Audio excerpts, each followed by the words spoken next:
Hi, it's Mickey Dolenz here. You're listening to Inspirado Projecto. What you're about to hear takes place on my road trip from the Chicagoland area to Nashville. And so my brother had driven my mom out there with the moving truck, all of her stuff. And then I flew out. He drove out to California with the moving truck, took all of her stuff out there to Nashville. I flew into Chicago. Yeah, he went out to Chicago, brought it all to Tennessee with my mom. I flew into town to Chicago to get her car and her cat and drive them both across the country to Nashville. So what you're going to hear here is an experiment in not listening to music. I chose not to listen to music for a reason. I wanted to see what kinds of ideas, thoughts,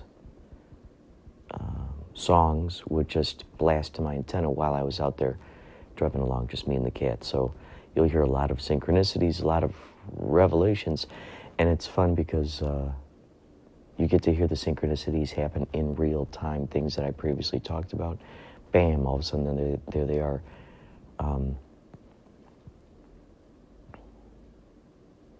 It's pretty interesting. It's pretty interesting. If you ever get a chance to go on a road trip and not use the radio, not listen to any music, I would suggest trying it. It's quite interesting, that's for sure. Thank you to Mickey Dolenz for the introduction. And keep your ears tuned for the outro. You're listening to Inspirado Projecto.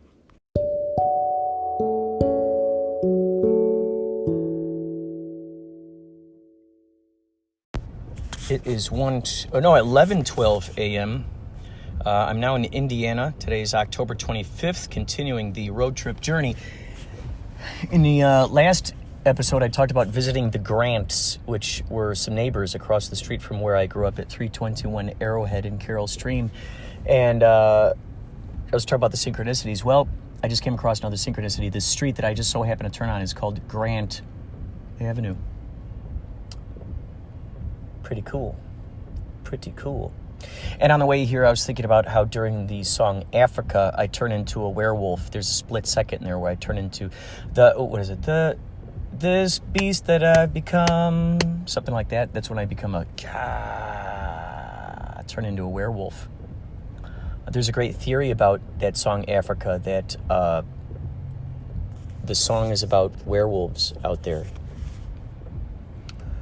And so that's what I always think about. And so I was thinking about that as I was pulling in, and as I was walking through this speedway, or no, this is a Petro stopping center. Werewolves of London started playing. So that was pretty cool by Warren Zevon. Thank you for listening to Inspirado Projecto Radio, and there is more to come. I've had some... yes, this was an idea that I had. I was looking at the various cars driving around, and I thought, how cool would it be to make a company that, so you can kind of rebrand your car. So, for instance, instead of a, whatever that is, something Suburban, what does that say? Something Suburban.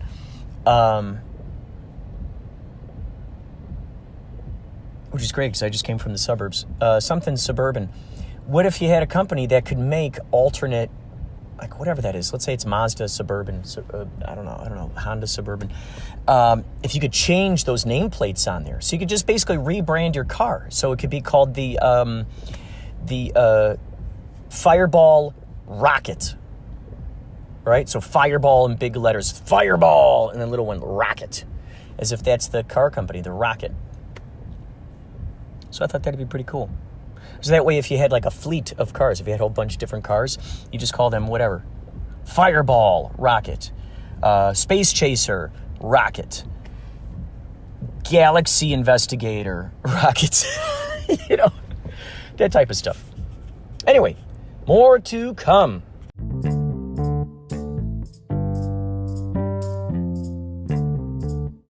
Whoa, another one. All right, so before I got into the car, I watched a TikTok that one of the Yachtly crew guys sent me, and it was a cross between the Commodore's Easy and the Kiss. You drive me crazy. I want to rock and roll all night. So it's a cross between that, is a mashup with that and Easy.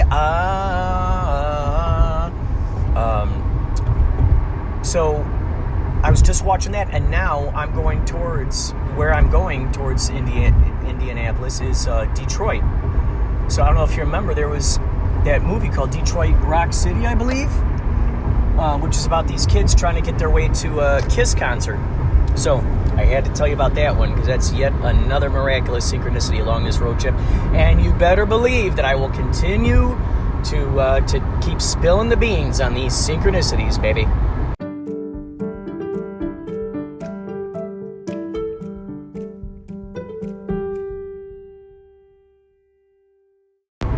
I've got 127 miles until I hit 65th South. That's right, I've got 127 miles until I hit 65 South. Indiana, I'm talking about.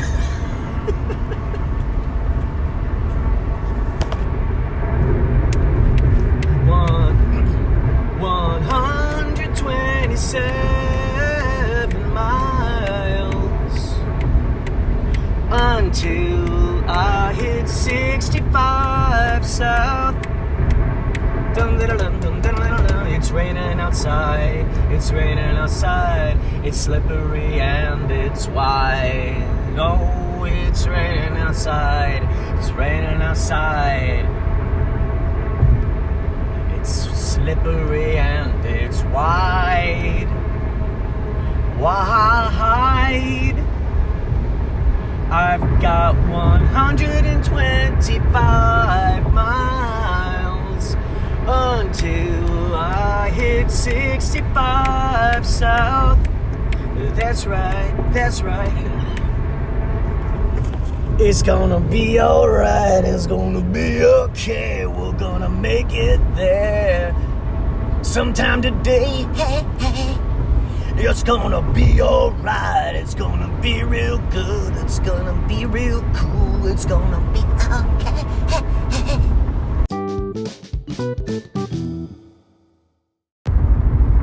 You hear that?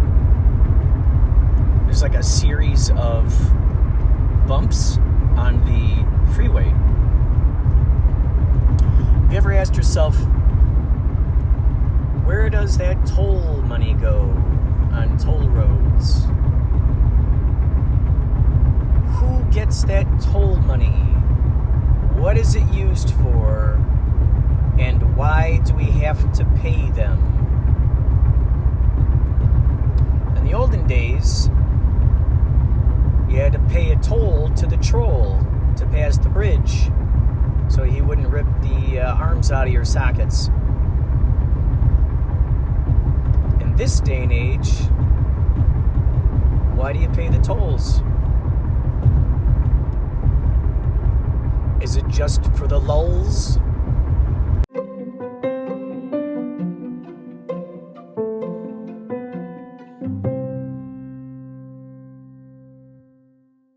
Oh man, I just saw this awesome billboard. It totally seems like a Saturday Night Live skit or something that my brother and I would create, or my friends and I would make. It says, do you have motorcycle problems?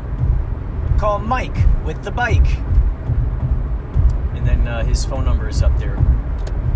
He's standing up there next to a motorcycle with his motorcycle jacket on.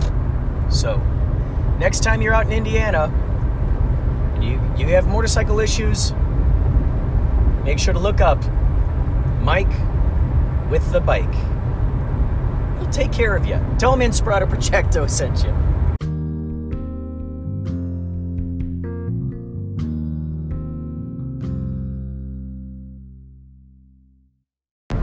By the way, did I mention that my book, Wonder Wander, You Draw, just the letter U, You Draw. Wonder Wander, You Draw. It's going to be a series, the You Draw series. I have a series called You Write, and I'm inventing the other names shortly. But I made a You Write book, which is all blank. So that's coming out. That's on its way. But for now, there's the You Draw book, which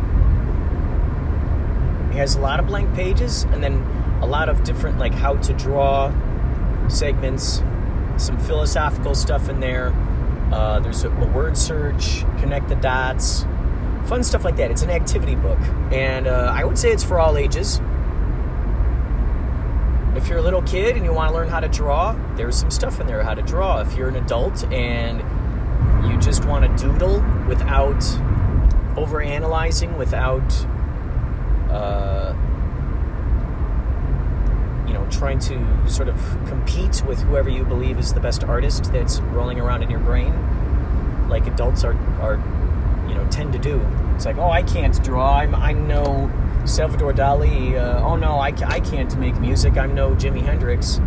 Well, just take that out of the equation. Don't. No one's requiring you to compare yourself to anyone. So remember, you are your own artist. You got your own unique perspectives and lives that you've lived. So check it out, Wonder Wander. Look it up on Amazon, Wonder Wander CEC.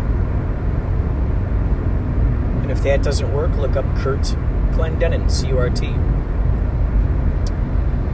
Wonder Wander You Draw. It's got a squid,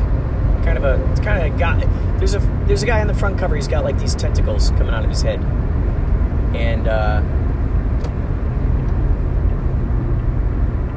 I think you might enjoy it. It's getting close to Christmas here. Maybe you know someone who is having a birthday soon. Fun gift idea. And if you email me your drawing, or if you find me on Instagram, Inspirado Projecto, you can find me on Instagram, and if you upload your photo and tag me in it, I'll re-upload it. I'll share your picture. Or if you want, you can just simply, if you don't have Instagram, you can email it to inspiradoprojecto@gmail.com, and I'll still do that. So I love the audience participation. It's a living book, you see, because even if a little kid is drawing in this, and they might not understand some of the concepts that are placed in there,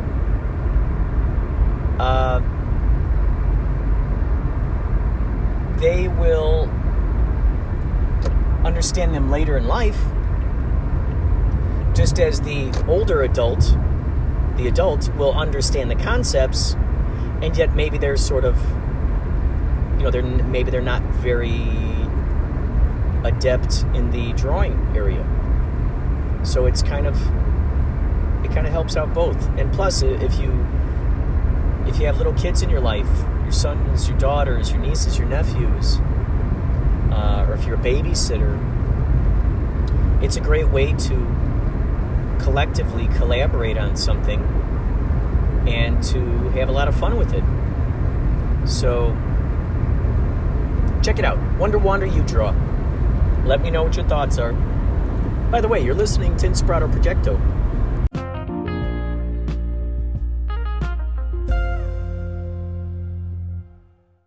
While I'm driving out here through Indiana, and they got these huge windmills. Reminds me of the windmills that you see when you're out in California and you're driving out in the direction of Joshua Tree. Huge windmills. And it's raining up a storm out here. And I'm thinking, wow, what an interesting creation that would be, is rain mills. Rain mills. And when they spin, they create the rain. That could be a science fiction story. Actually, have you heard about this recently? I think they're doing it in India. And they're doing it in parts of the U.S. It's funny because like they're always talking about, well, okay, so what they're doing is they're sending up these drones up into the sky to send electric impulses into the clouds to then make it rain. And I'm thinking, okay, if I could figure out that technology, I could make a mint out here in California. Well, in California, because they're always complaining about the drought. They're saying there's a water shortage. Well, let's say I get these drones up there, and I make it rain directly over the waterways, and directly over those areas where we really need it the most. I think that could be pretty cool. I think that'd be really cool. And so I'm gonna look deeper into that. If you're into like weather machine type stuff, like HARP, look up. There's a great documentary called it's by Forgotten Tales. My buddy John Garside, who directed Max Neptune and the Menacing Squid, he has this series called Forgotten Tales, and it's an amazing historical series on YouTube. And look up the Electrodome.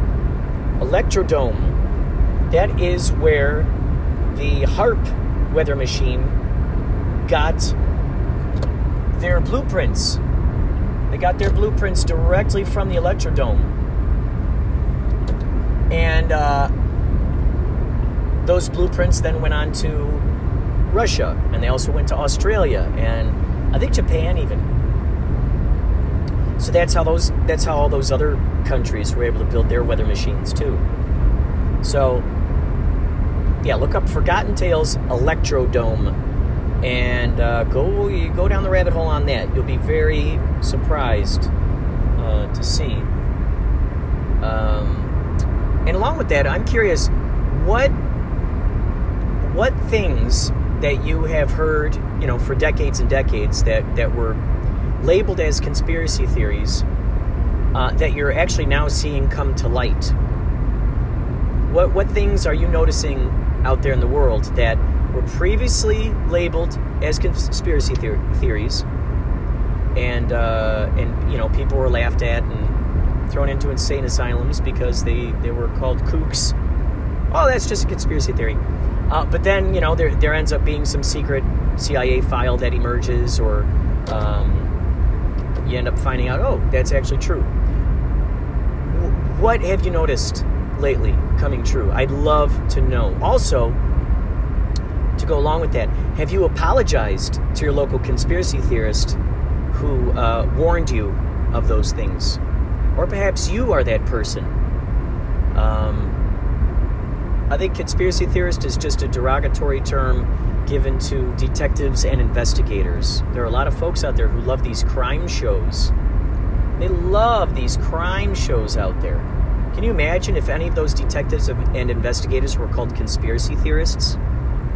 Because they followed their hunches, because they followed their intuition, because they followed the clues, because they followed the money trail, because they listened to the witnesses, the first-hand witnesses, and they looked where they were being pointed to. Just imagine that. Maybe you yourself are a private detective. Or maybe you didn't get your schooling or whatever is needed to become an official private detective. Maybe you're an armchair detective, as one might call it. I know plenty of those. And I'm curious what your take is on this. First of all, UFOs come to mind. Why don't you look into your local search engine? Look up use DuckDuckGo, I would say. We could just stop using Google altogether, because that censors information. We already know about that. DuckDuckGo does not censor information. Look up UFO Galactic Federation Israel, and you'll see it right there. And if you haven't heard about it, the Pentagon has released, the official videos that were already released years ago. The Pentagon is just now coming around and saying, "Oh yeah, by the way, we lied about all that. We lied about the fact that UFOs were not real and that we were not investigating them, and we actually have been." So, and it's like, oh, you're just going to go ahead and casually mention that? So where are the repercussions? What else are you lying about? Don't get me started.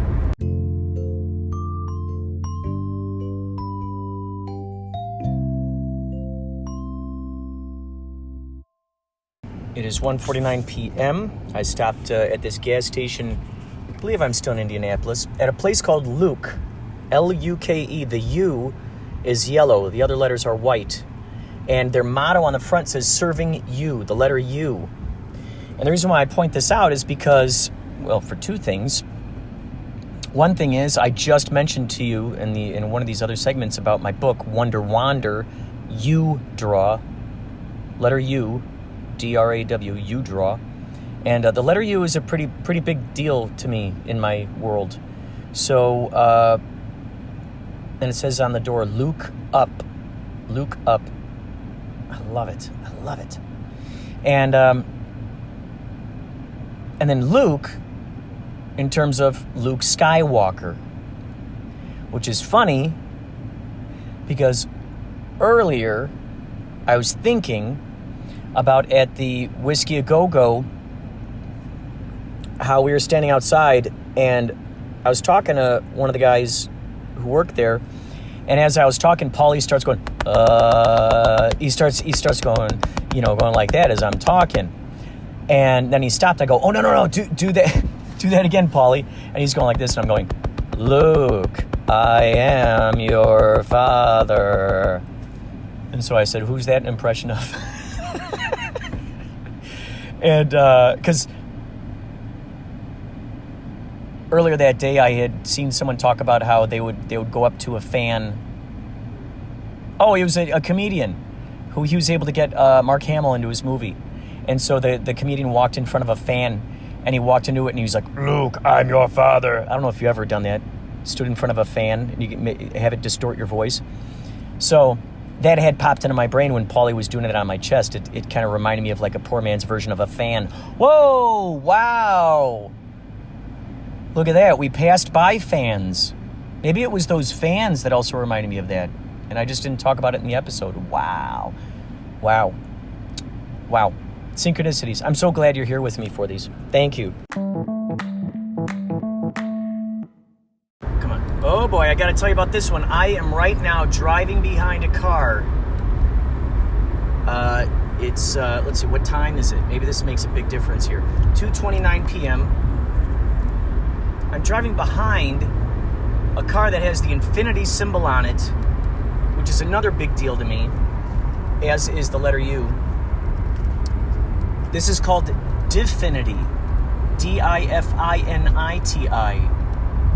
Difinity. And then their slogan is, "Safety is not an accident." Difinity. It's like different. Difinity. Wow.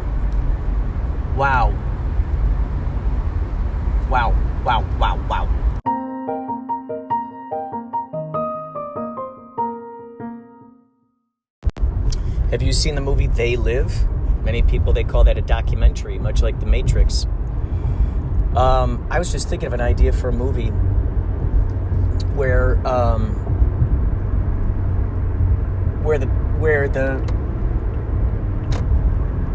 the people in there are speaking literal, truly literal. Like they're saying exactly what's on their mind. No poetics involved. No, double speak or triple speak. Like the politicians, the news people, they're just telling you exactly what it is. Saying, today's news report, paid for by this political party. And the news we're about to give you here has been given to us to give to you. This is what they paid us to tell you today. And then, of course, the politicians going, if you vote for me, I promise I will change my mind on the promises I'm making today. I will hanker down with more restrictions, less freedom, and ways to have you obey us at our every command, even better than before. Just stuff like that. I think that would be really nice to really show what's on their minds. And you don't even have to point to any specific anything that's going on. But you do that, and it helps just kind of wake people up, gets them to, looking through that lens. And, even stuff like, let's say, for instance, if there's a company that makes baby powder, we are willingly adding asbestos to this baby powder, and we know that your children will get cancer, but we're not going to be held responsible for it. So, it's just like everything is just told right up front. Our cigarettes will kill you.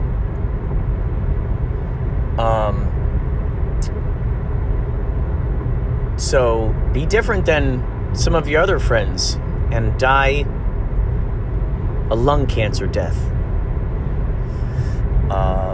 Just things like that. Things that are just really, really on there. Really on the nose, if you will.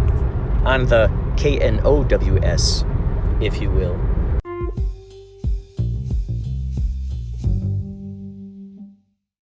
As I'm driving, I just noticed the name of either a street or a town. It's called Vernon Fork.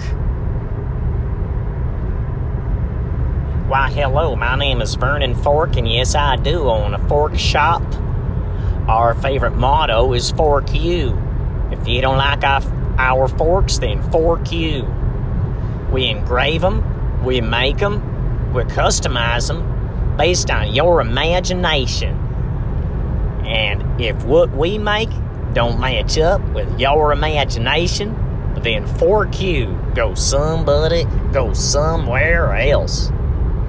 If you don't like them forks we're engraving, that we're customizing, then fork you. Respectfully,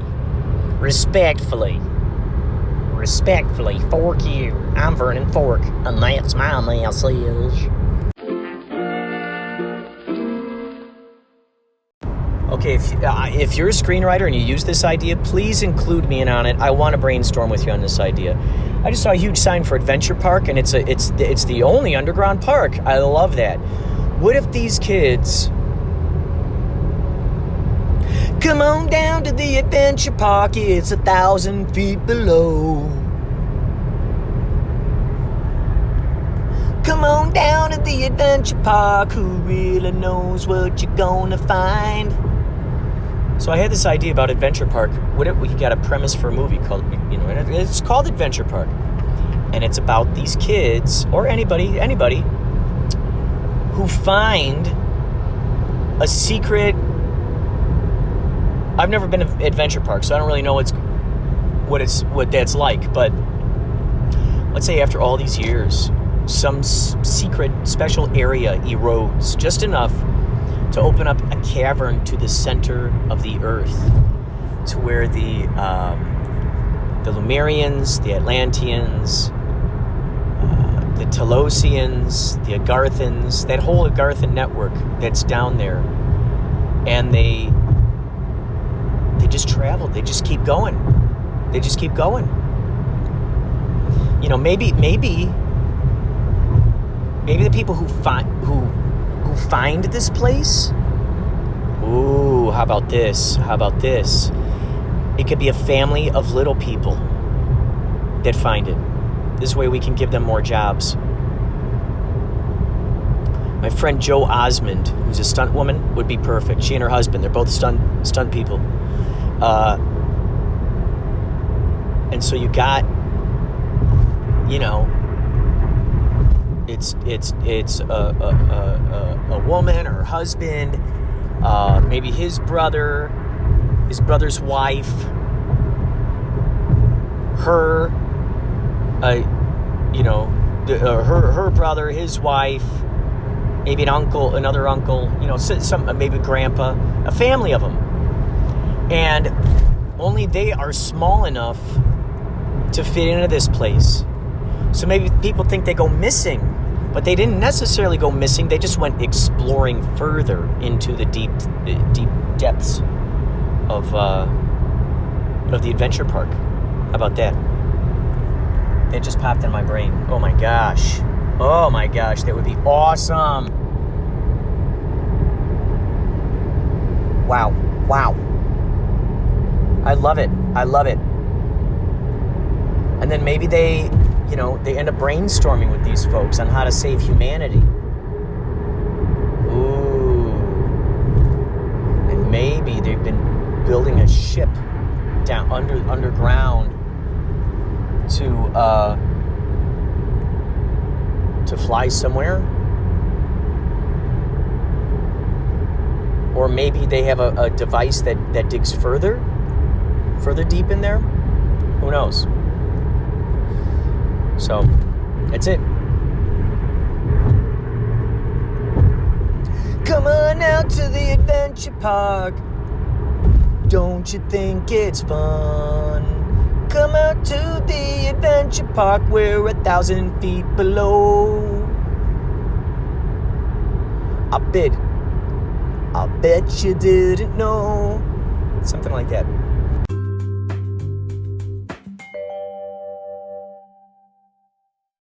I once wrote this short story about a coffee shop inside of a volcano.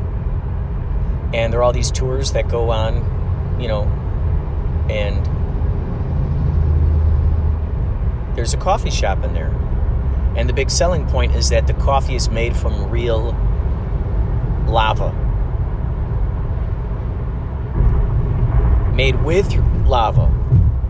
So maybe that's what heats up the coffee. Maybe they actually make the coffee out of the lava.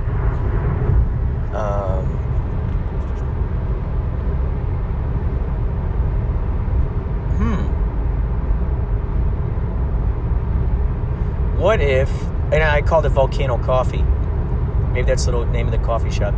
But now I'm thinking maybe the adventure park idea, maybe they keep crawling and crawling.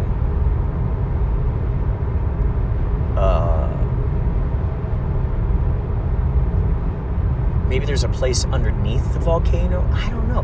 Maybe. But something where they come across the volcano coffee. Something like that. I think that would be fun.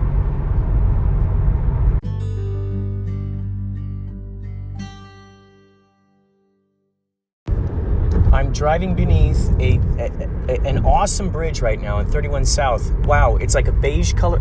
Whoa, we might have driven over this for Yali Crew now that I think about it. Oh my God. I think we might have. Oh. There's 4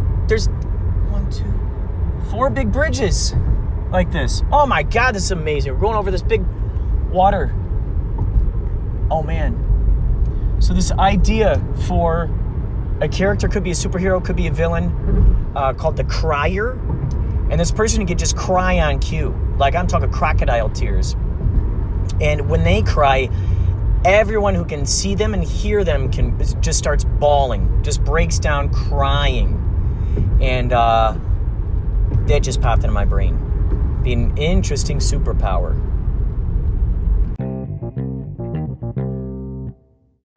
So I just had this idea for an invention, and if it's been thought of before, I would love to know why it hasn't been applied, what good reasons there are for it. Unfortunately, I've been seeing a lot of roadkill. Anytime I catch even a hint, a tiny glimpse even of my peripheral vision, I'm just like, don't look over there. And so I've been noticing a lot of roadkill out in these parts. Munfordville, by the way, I'm passing a sign that says Munfordville. I wonder if that's where Munford and Sons is from. So, I've been seeing a lot of roadkill, and I hear that a lot of these streets out here in Tennessee, these small streets that go through these wooded areas, don't have lights around. There are no street lights, there are no lights around. Why is that? Why is that? One would think that someone would be proactive with that and hang some lights. And so I thought, gosh, if there was something that could be done where I'm thinking in my brain about those lights that we used to have some. I think we had some in the house, maybe.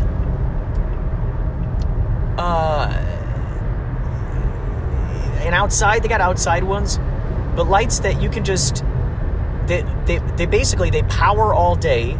They're solar powered, so all day they're soaking up the sun, soaking up the rays, and then when it gets dark, they go on. But they don't turn on until it gets dark. And they're on all night long. How they do that, I do not know. I do not question that witchcraft. However, I do appreciate it. So I was thinking along this. By the way, I just passed a street or a sign for a place called Horse Cave, and of course, a horse, of course. I was just thinking of a cave of horses. Imagine that, going into a cave, and that's where all these horses are. Instead of bats, it's a bunch of horses. So, and then the next question is, would they be blind? Would they be albino? A lot of these creatures that are deep undersea, living in the caves, they're blind. So that's a story for a whole nother time. A whole nother time. So actually, now that I think about talking about caves, these kinds of lights that I'm talking about would be perfect for caves. Perfect. For spelunkers. You just put a bunch of those around. And I'm sure there are people who have already thought about that type of stuff. But I'm thinking, for these streets in particular, why not hang some street lights that do the same thing? And or get a bunch of these things and stick them into the side of the road, into the grass, into the dirt, along the side of the road, so people see where the side of the road is before they even come up to the corner. So it's not like whoa, there's a corner. But they see there's a bend in the road. And plus, maybe it would help them see animals easier. So you'd have less roadkill, you'd have less accidents, and you'd be able to see this beautiful forest lit up at night, which is something that how many of these people can say that they've ever seen? How many people in the state of Tennessee where these particular roads are, how many people can actually say that they have seen the forest at night? Now, I'm sure, yes, people go out there with their flashlights and but imagine if you're able to see the forest at night, see the light reflecting off those branches, off those leaves. It'd be pretty cool, I think. So, if you live in Tennessee and you have a company and you want to look like a superhero, I'm thinking it would be great if there's like a charity or something where you get a company to donate like a bunch of these lights in exchange for great marketing. I think it would have to be something like that, maybe, to kind of inspire them to, give those up. Billionaires. I mean, think about billionaires and just how much awesome they could do for, like, rather than us going, oh wow, they're building a rocket and they're flying around the Earth, we could say, which is great, but what if we were to be like, oh my God, these billionaires are like totally, like they made a village for homeless people and they're just shipping all these homeless people over in buses to this village, and then maybe you got people there who are paid to, help therapize, therapeutically speaking, help these people.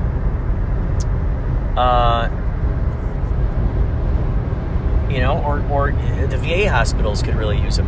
But imagine that. We could, like, really applaud these billionaires. If those billionaires were to put some lights on some of these streets, wow, they're saving lives. So there's a lot that could be done there.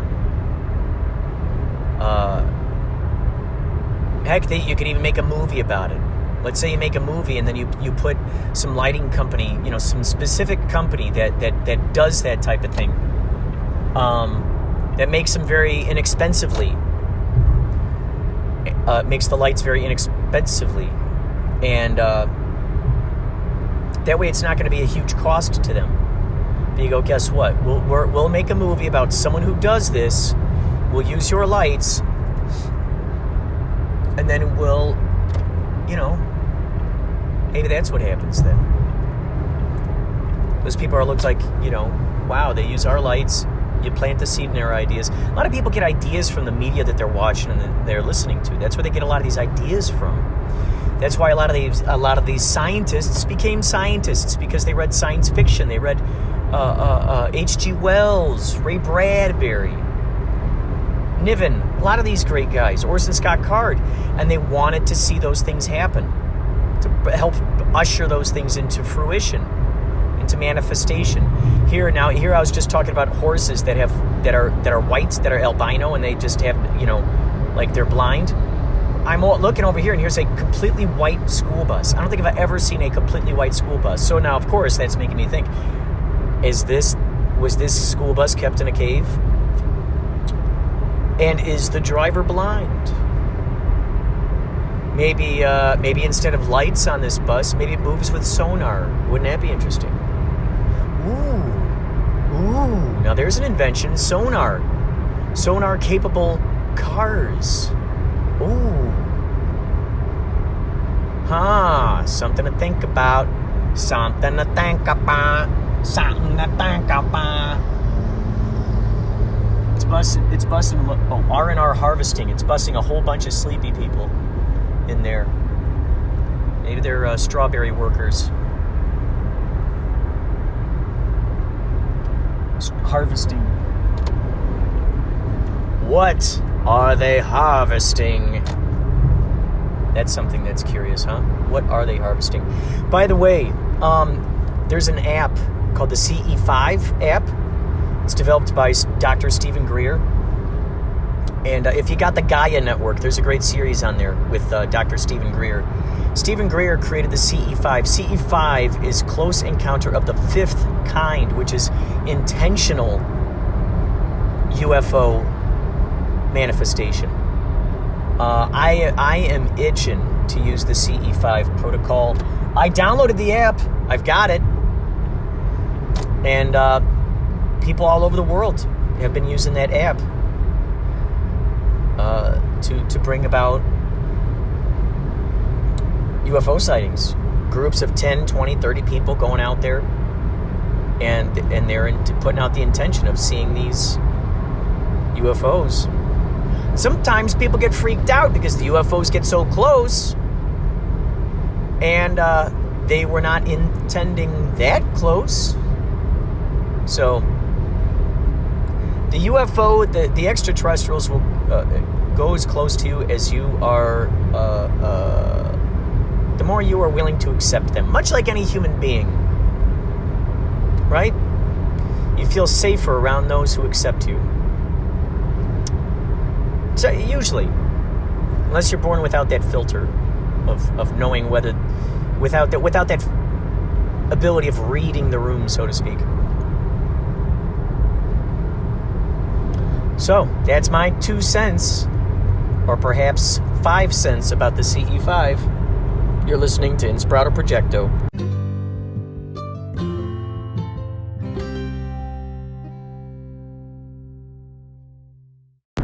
Now, this is an idea that I've had a while ago, and I don't think I've ever said it on the podcast, but you know how we always hear about how the polar ice caps are melting because all the trees are getting chopped down. I'm sure there is a kind of tree or plant that can still grow within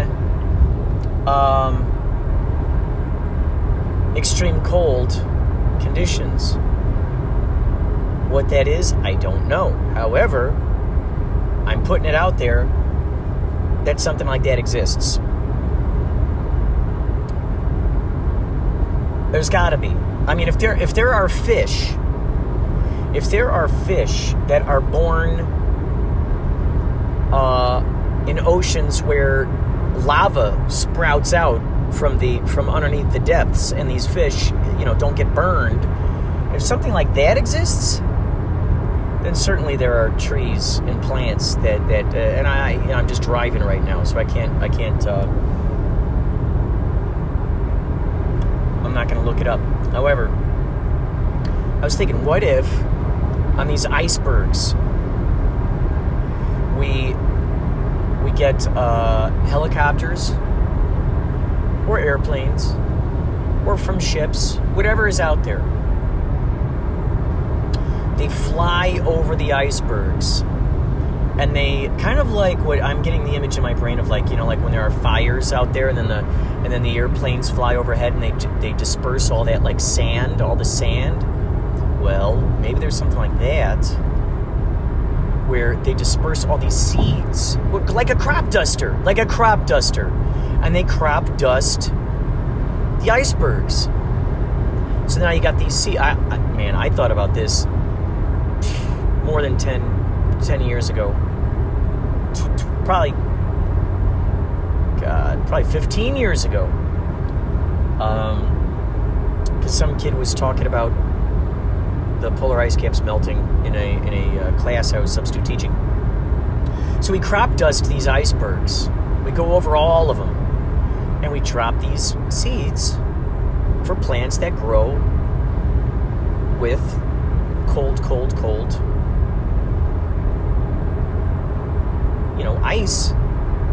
And so you got these floating icebergs that are now growing these trees, and then the trees are giving oxygen. So there you go.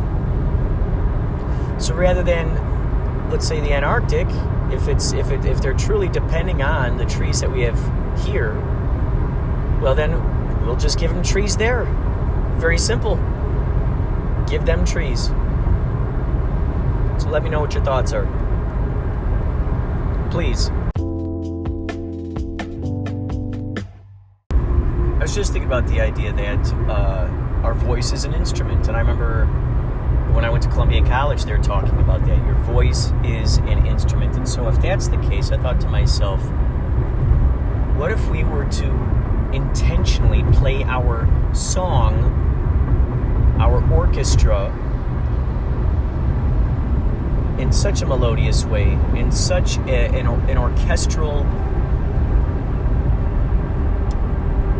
deliciously sounding, smooth, graceful way. Because our voice is what people are listening to. I'm saying this out loud right now, listening to myself going, wow, I seem to be yelling a lot on the podcast.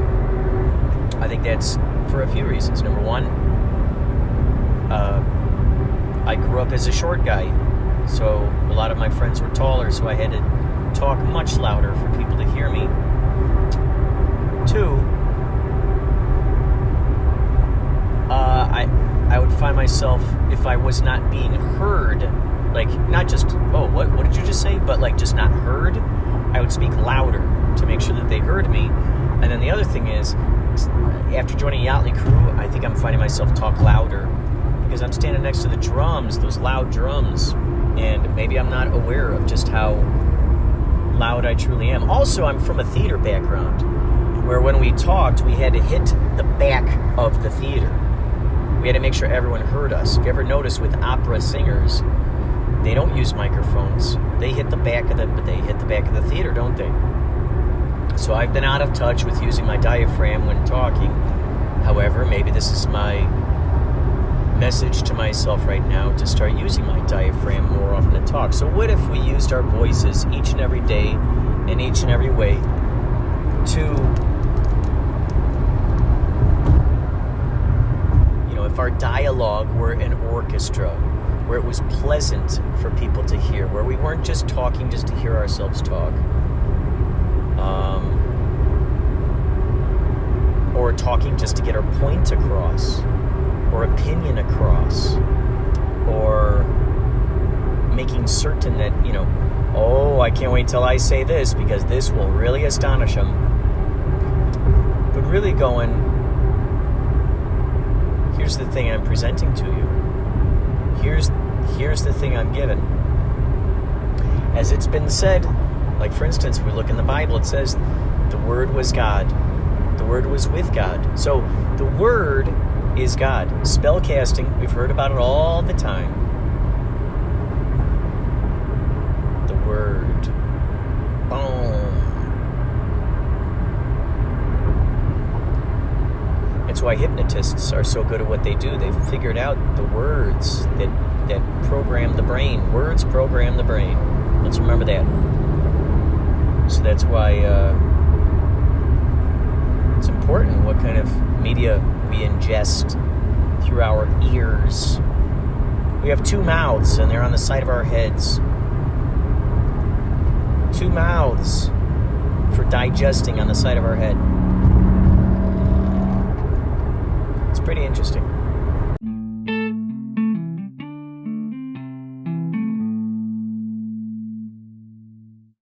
I just had this idea for 3 characters, and their last names would be Chattanooga, Kalamazoo, and Timbuktu. I've always loved those names. But those would be the last names of 3 characters. Maybe they're detectives? I don't know. Something like that. Perhaps.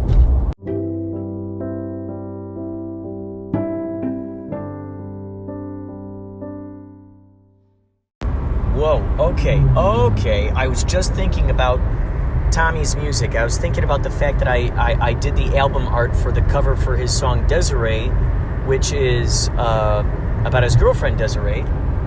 And I was just thinking about, also I have a song called Facepalm, the Facepalm theme song, which I was going to attach to this episode, but they only let you do it from Spotify, and for some reason Spotify starts the song in the middle of the song, so I'm not going to do that. I would only put it in here if it started from the beginning. So it's called Desiree. Maybe I'll attach that song at the end of this episode. So I was thinking about doing that cover. I was thinking about that cover that I drew, and Tommy has a song called, I think it's called Two Rivers Girl, or just Two Rivers, and I just passed a huge billboard that said Two Rivers. Wow. And I'm getting close. I'm getting close to where I'm supposed to be going here. My destination, I'm about 13 minutes away, baby. 13 mins. So we've been together on this entire journey. And I can't thank you enough. Thank you so much. Thank you.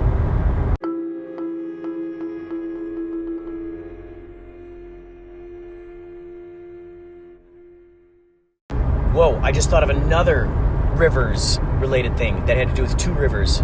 My friend Mara and her sister Rhonda, their last name is Rivers. Or is it River? Rivers? Rhonda Rivers? Mara Rivers? They were at the show, they were at the whiskey show on the 23rd. Wow. what? October is 10, number 10. So it was 1, 2, 3. How cool is that? On the number 1, 2, 3, I had 2 rivers at the Whiskey A Go Go. Interesting.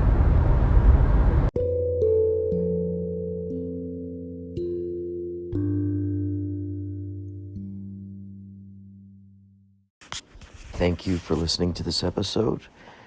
I'd like to believe that there is something within these segments that strike a chord with you. Maybe there's something that you yourself had thought about, and I just so happened to, at that very moment, say it out loud or remind you of a great revelation that you had. I trust that your day is filled with inspiration. Should you decide to share any of that with me, I will put it onto an episode. Call the hotline voicemail 561-203-9179er, 561-203-9179er. Call me up, leave a message, and I will put it here on the episode for you. This goes out to iTunes, Amazon Music, Spotify, Breaker, Spreaker, Castbox, Radio Public, TuneIn, iHeart, Google Podcasts, all over the place. Podomatic, Podbean, all over the place. So, thank you for listening to Inspirado Projecto. And now, for an outro from our buddy from Twin Peaks.